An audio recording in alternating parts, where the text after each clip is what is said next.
I grew up and was brought up in an orphanage. It was there that I found my first and, as it turned out, the only love of my life. I married Valentina as soon as I came back from the army. We lived differently, like all families, but there was one thing that still bothered me about my wife since boarding school. Valia often liked to mention her father.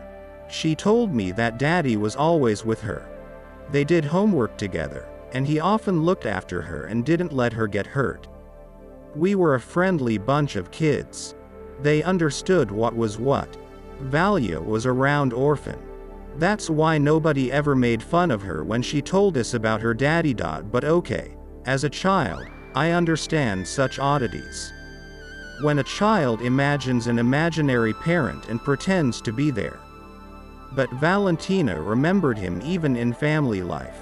She knew that I was nervous about it, so she rarely, but casually talked about it. I went to the store today with my father and he noticed this suit. He said it would suit you just right. You'll look great in it, he says, and then he gets up and looks at me guiltily. Well, what do I do? Angry, of course. But I don't swear, though I'm a little creeped out by her words. But the longer we lived, the less often Valia remembered Daddy. But still, the thought came to me to take her to the appropriate experts. Because I knew that for hours she could talk to him when she thought I could not hear. Soon we would have a baby, and Mom was talking to herself. I was afraid of that turn of events. I figured I'd talk to her when I got back from my business trip. During the trip, or rather when we were returning to our hometown in the company car, everything happened. The driver was young, inexperienced, and driving in a downpour. I reprimanded him, but it was too late. We ended up in a ditch. And the most unpleasant thing was that it crumpled so much that there was no way out. There was smoke all over the cabin. It's foggy. I had a strong feeling that everything was happening in a dream, and not even to me.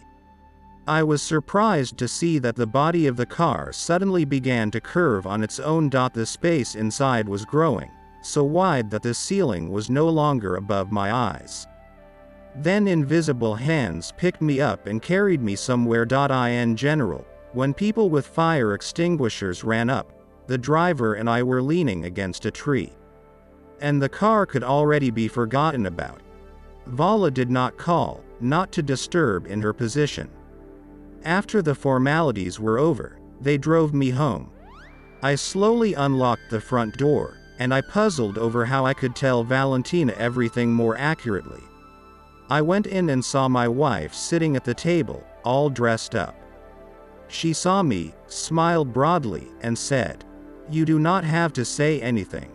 Daddy already told me how he helped you and the driver. Thank you, Daddy." I see Valia looking behind my back somewhere. I turned around sharply, and for a second it seemed that a broad-shouldered, tall man of pleasant appearance was standing in the corridor. And I think he even winked at me goodbye. But only for a second it all seemed to me. The corridor was empty.